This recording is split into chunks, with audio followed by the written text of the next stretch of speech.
Today we welcome Jason Rebsch and Ari Knazan, founders of Invictus LEO, a law enforcement jiu-jitsu collective.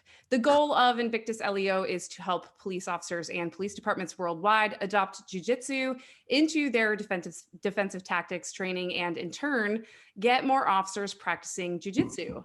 Jason and Ari are both black belts in Brazilian jiu-jitsu as well as officers. They practice what they preach and have experienced the value of jiu-jitsu in the real world situations. Jason has over 24 years of experience in law enforcement and has served in various roles such as criminal investigations, patrol sergeant, SRT team, and training defensive tactics. Ari has over 30 years of experience in martial arts with black belts in both Brazilian and Japanese jiu-jitsu. Ari serves his city police agency and runs a full-time jiu-jitsu academy, which we found out recently. He retired from that gig. Yep. And he credits jiu-jitsu with saving his life at various times during his career in law enforcement. Like all good leaders, Jason and Ari go above and beyond to share their passion with others and are dedicated to make BJJ mandatory. That was a long intro. It's one of our longer ones, and it's mainly because you guys are more accomplished than our previous guests. Just kidding. Any of the previous guests who listened. But that's a good CV, I have to say. Yeah, it's funny. Jason and I are just a bunch of jackasses that love jiu-jitsu and just happen to be cops. So, I mean, we're normal people that just kind of stumbled into this. Yeah, you're normal people that no one wants to run into on the street and then challenge to like a wrestling match. You never know. I mean, today, that's the weird thing. And that's something that Jay and I always preach is you just don't know what you're going to run into on the street anymore. And if you take people for granted and you just they're fine or they're small or whatever, lots of people are training. So cops have to be diligent and they have to train. That's kind of our mission. So yeah. Lexi, how did you come across their work? Instagram. I'm not sure exactly how I found you guys, but I was on Instagram. I saw it. I was training jiu-jitsu and I thought it was a great goal to have that as a part of the defensive tactics training. And it's something that my department does. And I see the value, especially in being a smaller officer. So just started following and I love your content. Hey, Lexi, when you started jiu-jitsu, did you start it before you were a cop or after? Well, I had started kind of on and off before I was a cop. I was I was exposed to it and I had done classes. I just had never found a school that I really felt like going to on a consistent basis. So I started training consistently after I was a cop. Okay. And so sorry, I don't mean to interview you, but I'm just really curious. So when you started doing jiu-jitsu, what was it about your current school or the school that you picked that made you pick that school? Well, it was at my department. So they offered extra classes at my department. So everybody was cops. Nobody was trying to hurt anybody. There was, I also just being a female, I'm not saying all schools, but the schools I had encountered previously, some of them, is just a weird dynamic sometimes. And this just wasn't. I always felt really comfortable and like everybody was invested in me getting better. So. Felt more comfortable training police officers? Yeah, and I don't even know if it was police officers per se. It was just all the people that were going were just good people. And, there wasn't a lot of ego and everybody was just interested in getting everybody better. I think that's interesting with the female dynamic in jiu-jitsu, because one thing that Ari and I have really searched for, and it's actually been very difficult, is finding female officers who are black belts in jiu-jitsu. I think we've located one.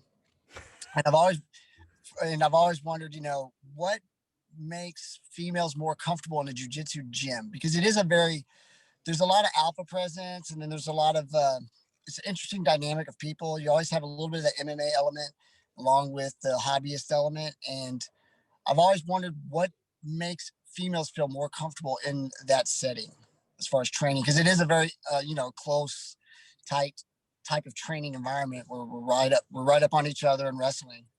And I've always wondered what is the ideal environment for females to feel comfortable in.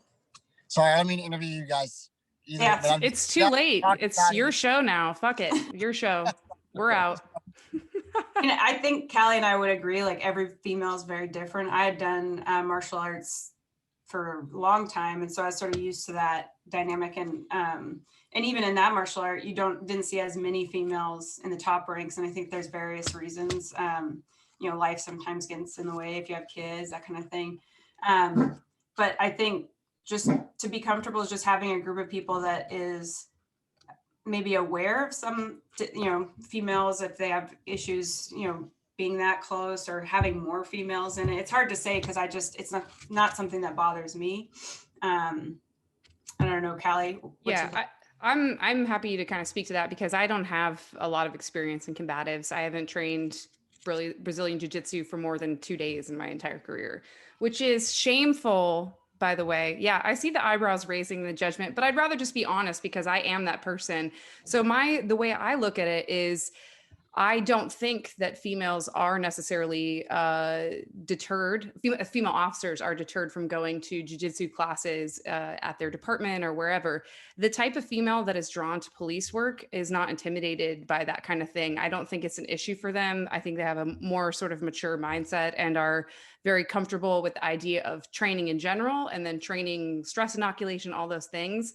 I just think what you're seeing in jiu-jitsu is it's a direct correlation with just how many females are officers in general. So it's just the same exact percentages translated to a smaller class. So I think the optics of it are that if only 1 or 2 females are in there, that like, oh shit, like we need to up our, you know, our female participation. But really that's exact replication of how many females are in police work, you know? That's my opinion. So you don't have to convince the officers. It might be the general pop that you would maybe have a better, harder time kind of convincing and getting into that comfort zone. So thoughts on that? Do you think that's BS or do you think there's any truth to that? Seems, I don't know what you think. I never thought of it that way, the way you just put it, but it does correlate with that mindset of the individual who would become a police officer versus the, you know, female individual, the type of female individual that wants to be an officer, as well as the type of female individual that's going to walk into a jiu-jitsu academy and want to learn jiu-jitsu or self-defense and that type. I think there's something to that. It seems logical. So I kind of think honestly, there's probably also a generational thing with it. You know, I mean, think about how long it takes to get a black belt in jiu-jitsu. It's different than a lot of other martial arts where it's like 4 years and you're good to go. So, you know, think of how athletics in general have changed, like the perception of what is acceptable for women to get into over that time period. I think in the future, you're going to see probably a lot more females with black belts. Mm-hmm. Yeah, I agree. Yeah, I just think it's a matter of time. And I kind of actually wanted to ask Callie when she gets back. We were talking before we started recording, is what are the excuses that she was running into? And, you know, because that's a typical example of like a police officer who doesn't train. So, you know, why doesn't Callie train? What are the excuses? And I can see one in her arms right now. So that's not really excuse. I honestly, I had my daughter as an excuse to not do things that I didn't, you know, like obligatory social events, extra training, all that kind of things. Like when you have a kid, it's so convenient just to blame it on them. So that was my main reasoning. No, I think so. To kind of answer that, I mean, my excuses are no different than anyone else's. I think when you are, your whole life is police work, you know, all week long, I think it's easier to embrace the things that you're good at on your free time to kind of build that confidence. And it's a complete, you know, it is a very selfish endeavor for me to like bang weights and stuff like that instead of lean on the things that I really suck at. And so there's so much, I think it's just the job in general just challenges your patience and your weaknesses so much on the clock that it's like, why do I want to do that off the clock? I want to do something that I feel strong and good and confident in. And it's a terrible excuse. That's not an excuse. It's a reason, I would say, which is, I think they're two different things. So I don't have a good reason, just to, you know, that's it. Mm-hmm. So so what's your motivational speech here? Let's hear it. What's the pitch? Like it can save my life. I've heard, no. I tell you, I think for me, Jiu-Jitsu offered a unique challenge, and it was something I knew that was going to help me in my job. It was also for me, I just really enjoyed the competitive, physically challenging aspect of it when I started training. It was a lot of fun. And then I really enjoyed the camaraderie. I started to develop a new family. You know, you have your law enforcement family. Well, I started developing a new family in the jiu-jitsu gym. These new people that weren't police officers, but you know, we had something in common. We liked, you know, strangling each other. And you know, we really developed friendships off of that with people that I would not normally probably have encountered or developed friendships with in any other environment. So it just became this other place that was like another home. And it actually took me away from just regular everyday stresses. It was like for that hour or 2 hours I was there, the only thing I was focused on was getting better, surviving, and enjoying some of the friendships I was developing. Yeah, for me, one of the awesome things about rolling is like you get in almost that flow state where you're not thinking about the job, you're not thinking about all the stress that's come with whatever. It's just you're in that moment. You have to be, or you're going to get submitted or whatever. Mm-hmm. So I think that's, you know, it takes some time, I think, getting past that real beginner stage where you're just trying to figure out what the hell you're supposed to be doing. But once you kind of can start almost speaking the language, it becomes almost meditative. Mm-hmm. So for you guys, what, as you've been training law enforcement and as you've been bringing more jiu-jitsu into it, what are the key things that you think jiu-jitsu benefits officers as opposed to like joint manipulation? Obviously there's that in jiu-jitsu, but or ping compliance. We just talked about this the other day. We were actually on another podcast and we were talking about the benefits of jiu-jitsu, and you know, besides the tactical stuff, obviously PTSD and dealing with what officers go through, that's a major one. Jason already just talked about it, like just going to the mat and just clearing your mind and just being there. And, you know, and Lexi, you talked about it too. So, I mean, PTSD, that's a huge one. And I think, I mean, the discipline of just going to jiu-jitsu, it's like, just like working out, going to the gym, you have to be accountable to yourself. And it's an awesome way to just kind of push yourself. And really a lot of people don't want to push themselves, or they don't want to look stupid because they're new at it. And, you know, Callie was talking about, it's like, well, I'm not good at it, so if I'm not going to do it type of thing, you know, not saying that that's your excuse, but I think PTSD, dealing with that's a huge one. So I think mental health cannot, and we've really been hitting on this more, I think, over the last year. Mental health cannot be overstated, how much it helps with that. I think as for police officers, for anybody, but specifically police officers, we as police officers are dealing with a unique type of stress, and it's very incremental and it's very silent, but it can be very deadly for us. You know, our suicide rates are almost always higher than our officers killed in the line of duty rates. Mm-hmm. And there's a lot of reasons for that, but I think something I've learned, I've been a police officer a long time now, and I think something I learned over this last year specifically was how the incremental stress builds, and it's so difficult to empty that cup of stress that builds up over the years. You know, we're constantly, when you're as a police officer, most of us, almost all of us, start out in patrol and spend the majority of our careers, I think, in patrol for the most part.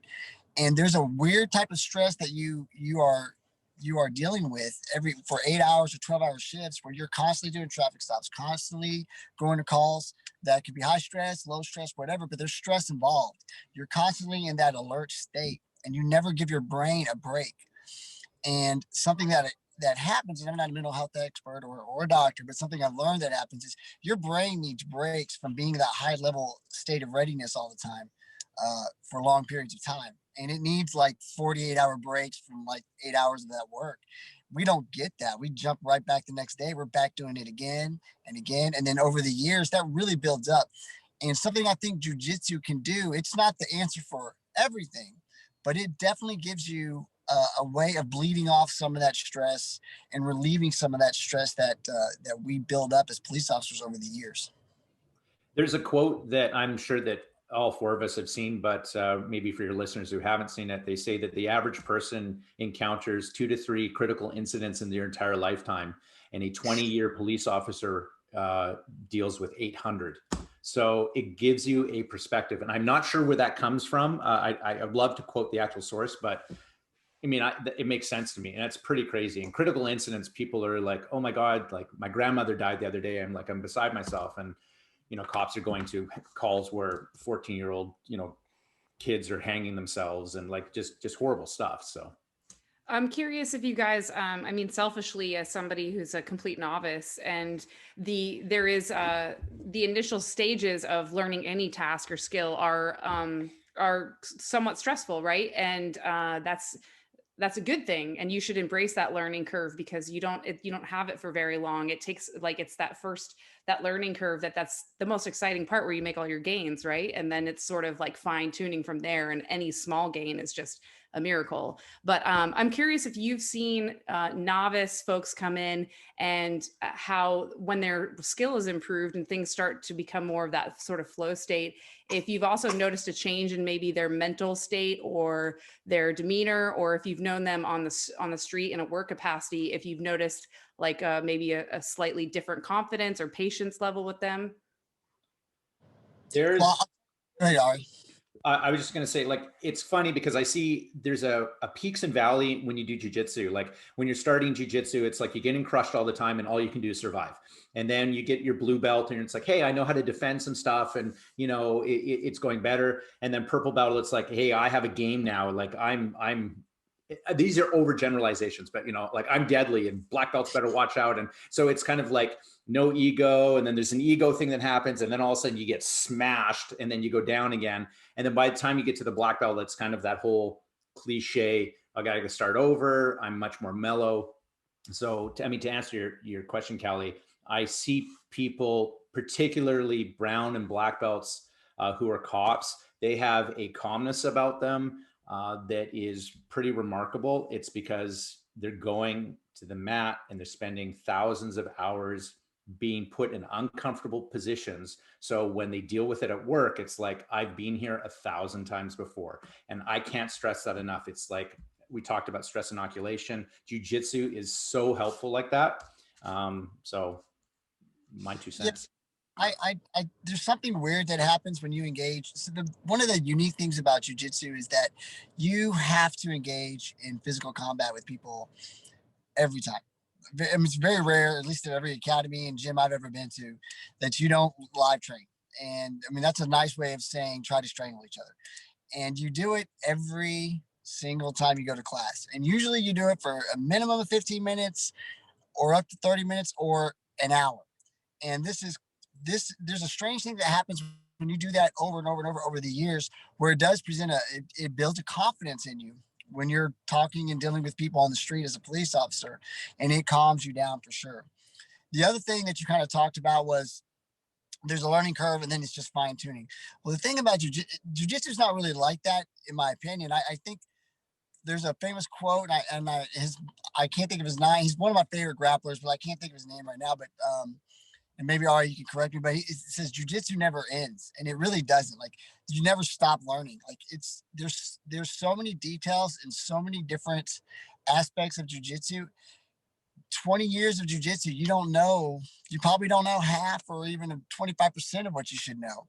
I mean, jiu-jitsu is just such an overwhelming amount of information that you never stop learning. You never stop getting smashed. You never stop being challenged. Like, it's just a never ending process. And you're right. Once you get your black belt, like, that's not the end. That's the beginning.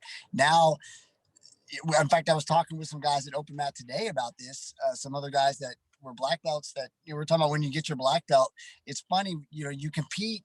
If you compete against these guys. And as you're in each belt for a couple of years, you get pretty good at that belt level. And then you start beating people on that belt level. But when you get to black belt, your first year as a black belt, when you're competing, you may be going against a 20-year black belt. Like, you're in that same level now. And I was talking about Renato Tavares, a friend of mine who just got his black belt. One of his first matches was against Renato Tavares. And if anybody knows jiu-jitsu, this guy's a little bit of a legend and freaking really good. But they were considered in that same level. So it just goes to show you can never get comfortable in thinking, oh, I'm just fine-tuning now. Like, you're never just fine-tuning. You may be fine-tuning some aspects of your jiu-jitsu, but you're constantly taking in new information and learning new things to get better. That's one of the things I think that makes jiu-jitsu also so addictive is it's never enough. Like it's always something more. Like you can never learn it all. I think something you said there strikes true to me. I had a guy ask me, pardon me, Callie and I have been developing a fitness protocol for our department. And he was sort of asking me advice on, how would you train for stress inoculation and all these things. And it really comes down to it to me is there's very little things you can do in the gym or to get your heart rate to the level where you're actually experiencing that kind of adrenaline dump. But if you are going to a class where you're like nervous about rolling with someone or you actually compete, you get that same kind of adrenaline dump and you have to learn how to control it. So, I mean, if I was to give advice to anyone, just how, if they're having issues kind of dealing with that on the street or they want to train for that, that there's nothing better than competition or even just live rolling, like you said. Yeah, I was going to say something that resonated that you just said, Jason, is that, yeah, I mean, I guess when you compartmentalize some sports, they appear, well, some sports are more like checkers than they are chess. And some careers are more like checkers than they are chess. But BJJ seems like it's more like chess, right? It's a very complicated, so many variables. And there's a huge parallel between that and police work, being on patrol, right? You could be a patrol officer for 30 years and there will always be a variable you haven't dealt with or an opponent that has just got some sort of edge on you. And so I think that there's a lot of parallels between what you've described as the sport and what our career field is really like. Mm-hmm. Yeah, 100%. Yeah, you're right. That's actually a good parallel too. So what was I? I was a police officer for 25 years. And yeah, there's always, to my last day, there was weird things happening that I hadn't seen before. So, I mean, that's just, that's actually a really good parallel. So what about on the job? Like when you're actually going hands-on with a suspect, what would you say a practiced jiu-jitsu player, what advantages do they have? Wow, this question comes up all the time. We have a couple of private Facebook groups and a forum, and people always ask, what are the top 3 jiu-jitsu moves that a cop should know? And it's funny what people put on this. And we were just asked this the other day. People are like, oh, the Kimura or body lock takedown. And that answer is so varied. Like, Jay, I don't know where you're at with it. I have a few things, but it's, I mean, when we got asked that question, it was kind of funny because I was like, well, I mean, there are fundamentals that I teach officers. Like there's fundamental things, for surviving bad situations and bad encounters. But, I would just say that you get so comfortable if you're training all the time, you get so comfortable engaging with people that I've had several situations where, obviously trained for almost 14 years now. So I've been in lots of encounters where I've had to use jiu-jitsu on the street, and you get so comfortable with it in the gym that when it happens on the street, it's typically, at least for me, it was always very smooth and it ended the situation pretty rapidly and pretty safely. Like, and I had a couple bad situations with weapons involved and things like that. And, yeah, no one got hurt. Everybody, the right people went to jail and the right people went home and nobody went to a hospital. And so for me, that was kind of my experience. It's just, you just got so comfortable engaging with people that when you engage with somebody on the street who's not an experienced grappler or an experienced fighter in any way, it really goes very smoothly. At least it always did for me. That was my experience with it. And then when you look at cops that get involved that aren't used to that physicality and stuff, that's why the levels of force really escalate very quickly because they're not comfortable. I mean, we've probably all been in situations where we've seen other police officers. It's like, well, wow, like that escalated really quickly. And when you do know jiu-jitsu, it's you kind of slow things down and you can work at your own pace. I think one of the things that jiu-jitsu does teach you is proxemics, the science of distance. Because we understand how close someone has to be to grab onto us, to tackle us, what happens when we're in close. So these are all really important concepts, I think, that jiu-jitsu teaches us. And as Jay pointed out, like I'm really comfortable. If someone grabs onto me or I'm in close, like I'm super comfortable there. And I think that's, sorry, go ahead. I was going to say, and I have the experience of pre-jiu-jitsu police work and post-jiu-jitsu police work because I was a cop for several years before I started training jiu-jitsu.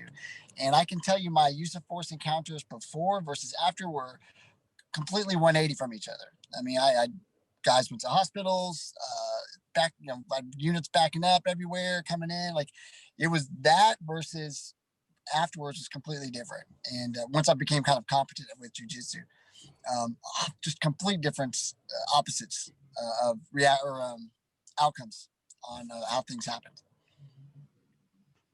I was thinking about as you guys were talking about, is there a hack, like a 3-move? Is there a 3-move answer? I'm thinking, it seems like that is the most in vogue way to go about any training system, is like people want to know. Sorry, I'm so sorry. But people want to know, they want to know the instant gratification moves that they can train without knowing like a full system, I feel like. Have you guys experienced that a lot? Yeah, and that's why people fail. And that's why cops don't do it. It's like, give me your 3 moves and then I can go home and have my beer because I just don't want to be here in the first place. Then, I mean, there's fucking laziness, which is part of this whole thing. And that bugs the shit out of me, because that's not how it works. It's a marathon, it's not a sprint. And once you figure that out, then everything changes. This is a huge pet peeve of mine. And I'll tell you, this is a bigger pet peeve of mine with trainers than with officers, because we've discussed this before, Ari. There's people who sell training that way. I'm going to teach you 3 moves in a 24-hour class or a 16-hour class or a 40-hour class. And you're going to be so proficient, you can go back and you can teach other officers these moves, and you guys are going to be safe on the street and blah, blah, blah. And anybody who's trained for any period of time knows that that's absolutely impossible. That's ridiculous. Otherwise it wouldn't take 10 years to get a black belt in jiu-jitsu to be competent enough to even teach people.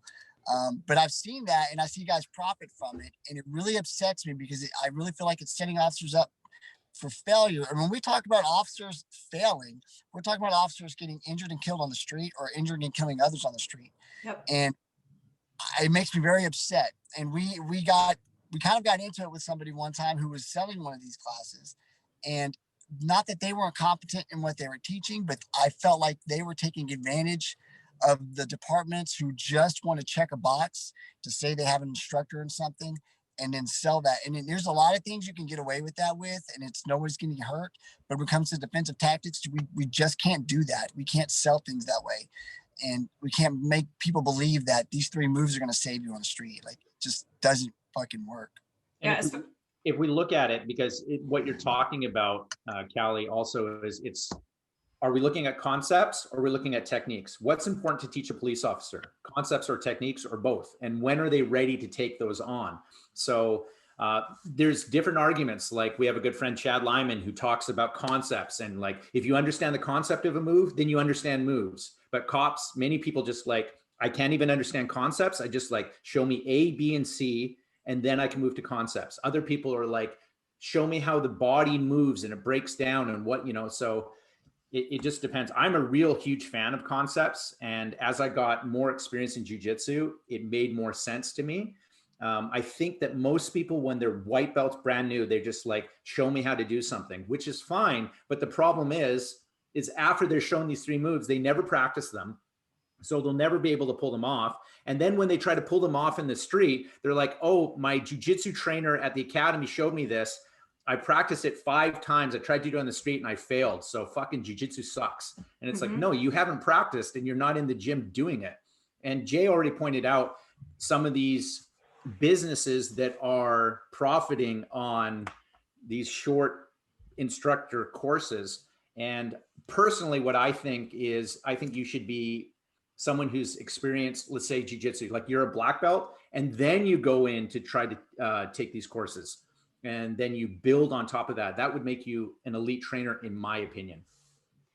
Well, you took the words right out of my mouth. I think the biggest thing is that jiu-jitsu is kind of showing me, and also it's been worked into our own defensive tactics training, is that concept really driving the training.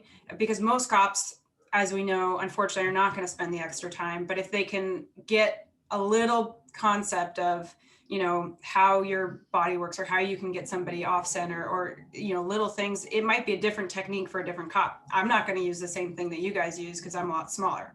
Right. And I think when you try to just teach technique, you're really boxing yourself into something that's not going to work for every officer. And like you said, you know, it takes one time to fail, and then the escalation has to go up, or they just completely disregard the training as useless, right? So I love the idea of teaching concepts. And it's a very important style of teaching for police officers specifically. Understanding what is the outcome we desire, which of course is to safely put someone in custody, typically. Mm-hmm. And so what are the concepts that will lead to that? And then you can break it down into techniques that are in line with those concepts that will lead to our outcome. But these are things that take many years to understand and learn before you can start imparting on other people. And again, it's not the techniques are things which can help you with the outcome, but you need to understand and the concepts, but you got to understand the concepts. And when I teach just in regular jiu-jitsu classes, I always explain what the concept is of what we're doing. I'm like, this is the reason we're doing this, and this is what we're trying to get to. And the reason I do that is because I want them to explore in their own mind ways to achieve their own outcome, to get to that outcome, not just the way I'm showing them, not just this one technique, but what other ways of doing that technique would lead to the same outcome. Because I think a common question, and I know, Ari, I know you've had this a million times. Anybody who's taught jiu-jitsu gets this question when you're teaching is, well, what if I do this and it works? Well, then do that. Like, that's the beauty of jiu-jitsu. If that works for your body and that works for you, then do that thing, because it's going to lead to the outcome you want. And again, yeah, concepts to outcomes is a very important way of teaching things. I agree. So yeah, sorry, I want to touch on that. When I just had my class with Josh the other day, he was like, look, I just want you to walk away with two concepts. One is, don't let me get close to your head. And second is framing and structure. And he was like, that's what I want you to walk away with. And so we did a bunch of shit that I don't remember the names of, but I now remember the positions, because I go back to, oh, I was in that position because I was trying to prevent him from getting close to my head, or I was trying to create a structure to escape a position or whatever. So that shit works. 100%. And I know Josh, I've trained with Josh before, and he definitely knows his stuff. And so so you have experience with a competent, high level teacher. So now that you have that, when you see somebody who's not teaching in that style, you automatically can recognize, now this guy's full of shit, basically. You could say it in a politically correct way, but that's basically what I know when someone's full of shit, because I'm like, that's not how we teach. That's not the proper way. So what would you guys say to somebody, let's take a new officer just coming on the career, and maybe they've had like their 2-hour DT a year, and they're thinking about, getting into jiu-jitsu, but maybe they're a little nervous about it. Like, what words of encouragement would you give them? So I think that's a big one. How do we get cops to train jiu-jitsu? That's the big thing. So I think that Jason and I will probably run into this more. The more outspoken you are about something, the more division you cause within your own ranks. So eventually people are like, oh, it's Ari and Jason, those jiu-jitsu guys that just fucking harp on about it. And I don't do jiu-jitsu. So are they talking about me? Are they calling me lazy? Are they saying that I'm making excuses? And then there's this division. And are we ever going to get that other side to jump over to see the jiu-jitsu side, because now they're feeling attacked by what we're saying? Jason and I what we're trying to say is, here's the truth. And you need to shelve the ego. Once you do that, some amazing things happen.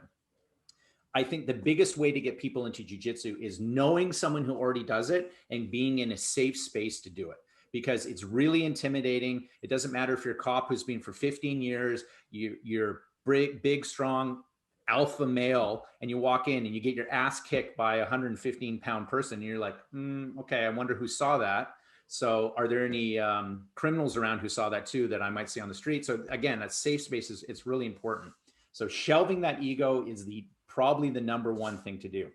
And during one of our articles, Jason and I discovered that, and I've said this a ton, confirmation bias. It's never happened to me in the past, so it's probably not going to happen in the future. So why do I need jiu-jitsu? I'm really good with my baton, my taser, my words. I won't need it, so I don't need, I won't have to have it in the future. So we know that that's a terrible way to look at it. It's illogical and it's dangerous. Yeah, I think one of the things we can do is create an environment that's welcoming to officers to want to come train. And I think one of the things that has happened, or that we've kind of maybe even inadvertently done, is with creating seminars. What we've noticed is people who don't train want to be there. They want to see what's going on. They want to, because their friends are going or someone they know is going. They know there's a lot of cops there doing something cool, and well, they want to be a part of it. So creating that community, kind of like Ari was saying, creating a safe environment for them to come learn at and to feel safe at is, I think, super helpful. And building buzz around jujitsu with police officers, I think helps, because it, we're all kind of a tribe in police work, and I know we have our little cliques and stuff here and there, but typically when you know another officer, you feel like a little bit of a brotherhood or sisterhood with them, and you want to talk to them a little bit and get to know them. And I think when we add jujitsu into that mix, it makes it more inviting and gets them started on learning something that's going to make them safer on the street, and make the people around them safer, make their families safer in the long run as well. But creating that sense of community for officers to come in and train, and I think that really will help bring even the newer officers. And I'm finding newer officers want to train. It's not the newer officers so much; it's the guys that have been in the job at least 10 years plus. Again, they got that confirmation bias going on. They haven't really needed it in the past. They've been lucky. That's my opinion. You've been lucky. You just haven't encountered the wrong guy yet. And that's the people that I really have a hard time getting in. The younger officers, they want to do something cool, and they're jumping into it. But it's kind of those middle guys in the middle ground or later in their careers that it's really difficult to get those guys to buy into needing jujitsu. I just had a message from someone on our Instagram page, and they asked me. They said, "Hey, I'm in the military. I'm going to the police academy. I've been doing jiu-jitsu, but I'm finding it really difficult to train. I don't have the motivation to go to the gym and do jiu-jitsu. Do you have any advice?" So I sent him a message, and I go, "Well, I have a few pieces of advice, and here's the reason I train. The first is I have a picture of my family inside my locker. So I'm determined to go home every single night after my shift, because I see that every time I open it up in the morning or evening when I'm doing change. So that's a huge motivational thing. Like, not dying that's a big one, and being around for my family, that's a big one. Number two, it's fun. And if you do something and it isn't fun, you're not going to do it. So that's why we do what we do. And I don't think that people realize how fun it is to actually do jiu-jitsu. Endorphins get going. It's just like, why do people work out? Why do people do CrossFit or anything? It's the fun factor. So you have to have that as well. And then the third thing, which I touched upon at the beginning of the podcast, was you need to have a sense of discipline and accomplishment. And jiu-jitsu gives you all of that. You can actually see a progression. I remember walking into the gym and underestimating this little small Asian kid, and armbarred me in like 5 seconds. And I was like, what? Like, what is this? And then I realized that it was a superpower, and it's like, I want to learn this, and I'll keep going. So something that's important, I think, that you said, Ari, was it can't always be about motivation. In fact, most of the time it can't be about motivation. Their discipline is part of it. And being a police officer, and you guys have heard me say this before, it's a warrior's profession, guys. Like, you have to accept that you will be in combat, either physical or some kind of combat at some point in your career as a police officer. If you're working the street, it's going to happen, and you should be preparing yourself for that through discipline. Motivation helps. Seek motivation, but motivation is going to fail you, and you're going to have to rely on going to train jiu-jitsu when you don't want to. I've had to do it. We've all done it. I've not trained before because I didn't want to, and then I regret it later because I know I did not get better that day. You have to, the discipline steps in at some point. Motivation is great, but if you rely solely on motivation, it's going to fail you, and you're going to quit, and you're not going to keep doing it. And that's with most things in life. So motivation is great, but you've got to learn to be disciplined. And that's part of maturing, and that's part of being a police officer. You got to discipline yourself to make yourself a better police officer. So one of the things I heard you say, Jason, is talking about safe spaces. And I know for me, it's awesome to be able to, when, pre-COVID and everything, to be able to train at our department, because it's people I trust and people I work around. How many departments, or if any, have you guys come across that either provide that opportunity on your own time, or are trying to actively have like open mat time for officers, like on duty, off duty? We here in Texas, we're pretty fortunate. My department, my chief's pretty progressive. A lot of it has to do, I think, I've always been in his ear about jiu-jitsu, and eventually, I guess they wore him down. Plus, other officers being in his ear, and so he's very open to having training and to getting guys in there to training, and we've talked about like an open mat time that we can just lay down the mats and let guys come in and train on their own. Some of the departments in our area, jiu-jitsu is kind of starting to take hold, and you're seeing one of the area departments that they do what's called a fit hour, I think 3 times a week. And so a lot of them, they consider jiu-jitsu part of their fit hour. They go and they train at their lunchtime or whenever, whatever correlates with their shift. And that's their fit hour that they get to themselves, and they provide that to them. And I'm seeing that more and more here in our area. I don't know about you, Ari, if that's taking hold up there in the Great White North, or what's going on. It's a little different up here. I mean, I find that regions are all different. States are different. It just depends kind of where you're at. And I noticed like Texas was pretty good with stuff like that. Where I'm at hasn't taken hold yet. So that's ironically, that's the challenge that I have. And I'll keep at it. So how important do you think, if you were talking to the admins and department, how important is it to provide that time for officers, whether it's a mental reset or even just being safer on the job? Well, I think the problem right now is like, so my department's good about like, we have something called early workout. So you can get on a list and you can spend the first kind of hour and do workouts and stuff like that. This is the gym stuff. When you start to push, hey, how about doing some jiu-jitsu or some combatives? Then it's like the brakes go on and they're like, people can get injured. We don't want them to get injured. They're not deployable if they're injured. And I'm like, yes, what about John, who tore his bicep lifting weights the other day, or Peter, who put out his back doing squats the other day? So there's risk for everything. But when you talk about defensive tactics or jiu-jitsu, they're just like, you'll get injured if you do it. So we don't want to break you. And the problem is, if you keep treating people like breakable things, then they're going to walk around being breakable. And that is a problem which I see. We're going in a direction which I think is really dangerous. And Jason already talked about the warrior profession and things like that. And I remember, I think I heard you two talking at the beginning about that CNN thing with David Grossman and Killology and stuff like that, which was out of context. It's brutal what the news will do to stuff, but admins have to take into consideration that strong officers, disciplined officers are successful officers. And I use strong in quotes, obviously. So. Yeah, that drives me. The mentality of administrators where they are, they're worried about people getting hurt training. Like it's so I can't even wrap my head around that concept, because I'm like, you're sending people out there to enforce laws and to maybe have to use deadly force. Definitely going to have to use some type of physical force at some point during their shift. Like most departments, it's commonplace. Every month you're getting in so many use of force incidents. Like it's common, it's normal. We're not worried about people getting hurt there, but we're worried about people getting hurt training. Like if you don't train people, they're definitely going to get hurt out there. And then you're talking about, especially with some officers, they're off months with some type of medical issue from getting hurt from some physical encounter, which may be legit.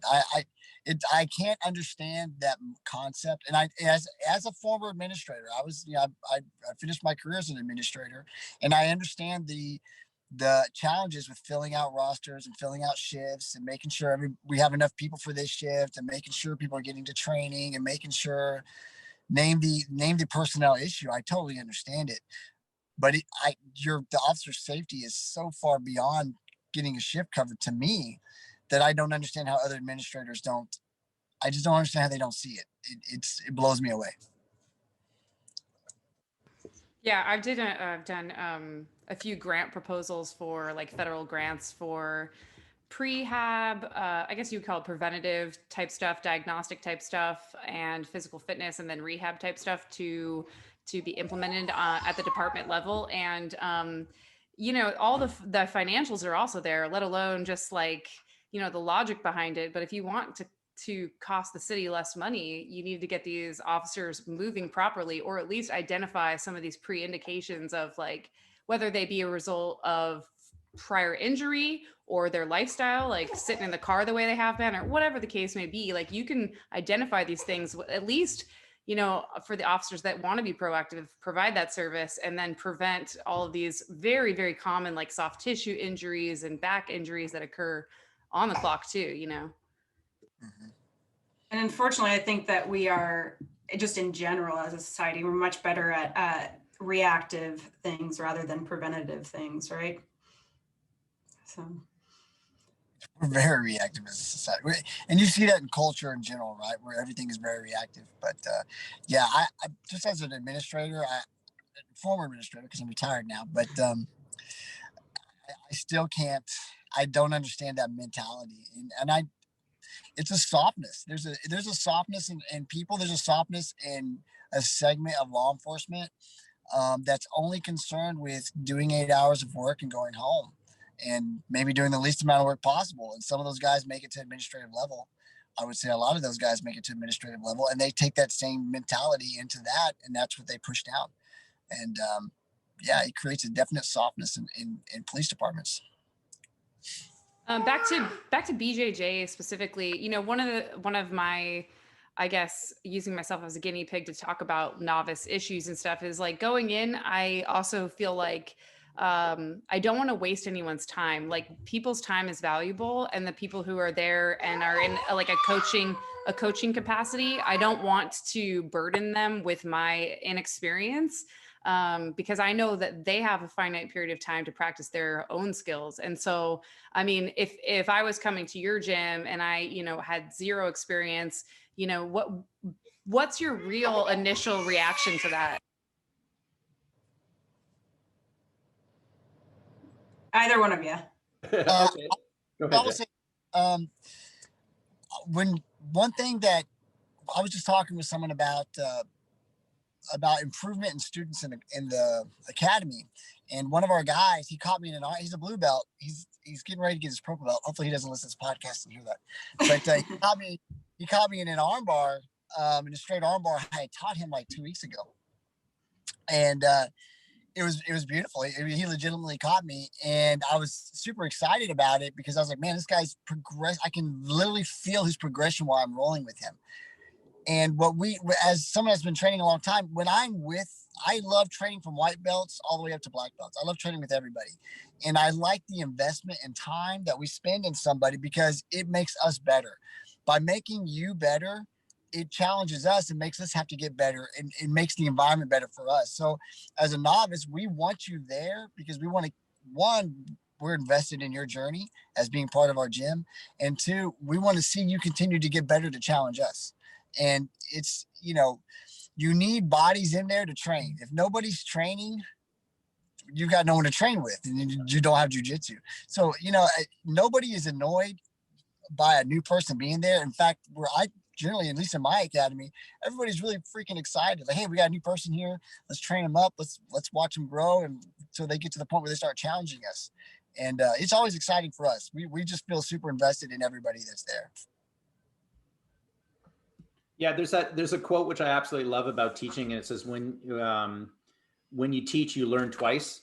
And it's true. And I love the white belts when they come in, because it's just, there's this, like, the world is my oyster. It's like, there's so much ahead of me. And my students have always been really good when a new person comes in, because they're like, oh, I remember what it was like to be a brand new person, so I'm going to take the time to do it.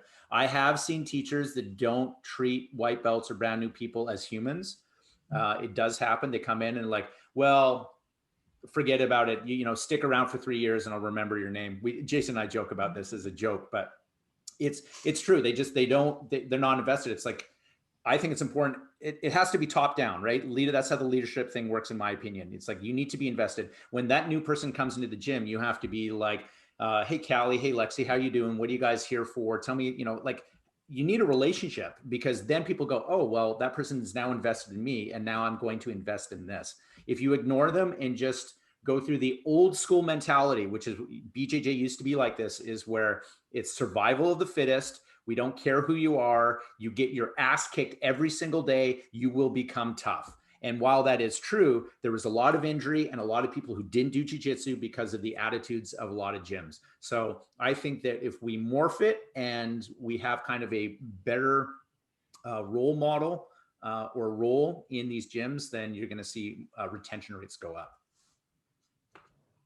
I'm sold. I'll return. That's good. Yeah. And that was, that's been my experience. It's like, everybody's just glad that you're there, and they are very patient. And it's just this weird guilt, like a novice guilt. That should be like a new term that I coined. But I didn't want to take anything away from people who were there on their own time and everything. But, Josh is like, Callie, this is my job. He's like, and he also kept basically saying that he was going to train me exactly like he trains his daughter, and his daughter's probably like 4 years old. And I was like, just imagine I'm actually 3, because your daughter is probably more advanced.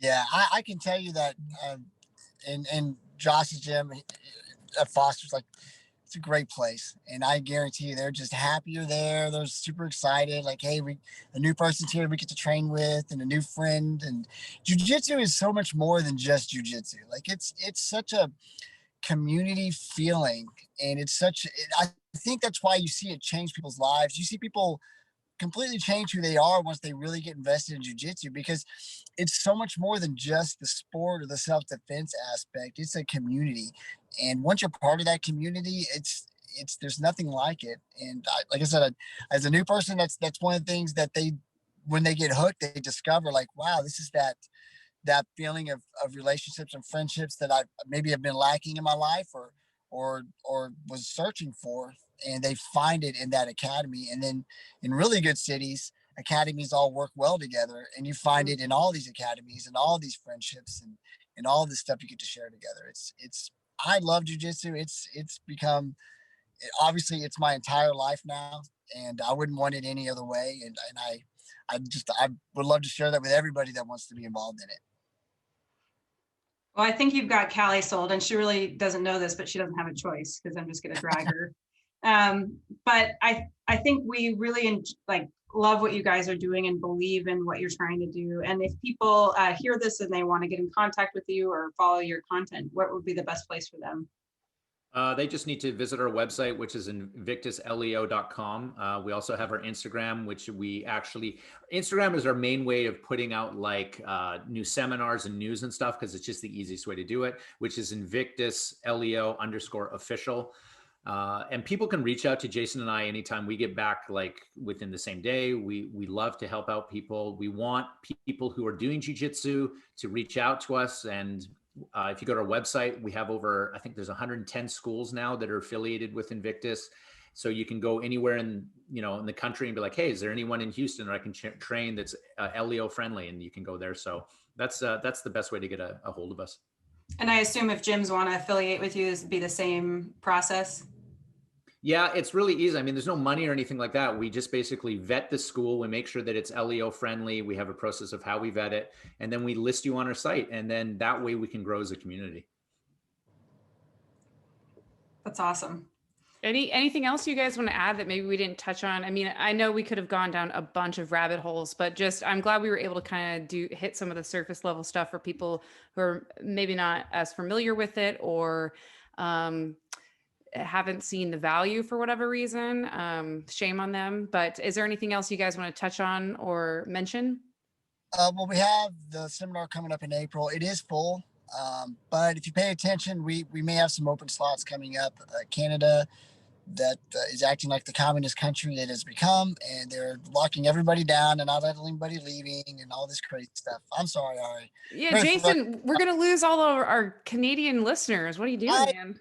Canadians. I hate governments. But anyway, let me not go down that rabbit hole. But because of the recent restrictions in Canada, we're monitoring it closely right now. But I know we've had a couple of guys reach out. Of course, Ari's in Canada. They're putting some pretty hard restrictions on them. We're hoping they lessen by April, but we don't know what's going to happen with all the COVID restrictions they're putting in place. So we may have some openings coming up, and we're going to get full before they could sign up or get approval to have time off. So pay attention to that. That's going to be coming up, and we're working on some other seminars and stuff. So there'll be more seminars coming up. And something that's happened, I think, is because as we've grown, the seminars fill up very fast. So as seminars come up, just if you want to sign up for a seminar, like my recommendation is if you plan on going, just sign up and then backtrack and work the days off and work the stuff as you go. Because what happened to a lot of people on this one is they like, oh, I want to go to the seminar. Let me put in for the days off. Let me put in a training request to go. Because our seminars here in Texas anyway are certified by our state for training hours. And they were waiting for that to come through. Well, in the meantime, everybody else signed up and it got full. So my recommendation in the future is just, hey, just get signed up. If you really want to go, just get signed up and then backtrack it. And if something happens that you can't go, we'll address it. But I don't want to see people miss out that want to go. So anyway, one of the things I want to just jump in and just add to that is we raise money at our seminars. So what we do is we ended up doing like auctions and things like that. And then we give that proceeds of that go to the 100 Club, which is basically a nonprofit, which is based in Texas, which goes to families of fallen officers. And so that's kind of, one way of us giving back. Well, that's fantastic. I hope that you do have at least one spot because I waited a little too long. Oh, you fell into that group? I sure do. Yeah.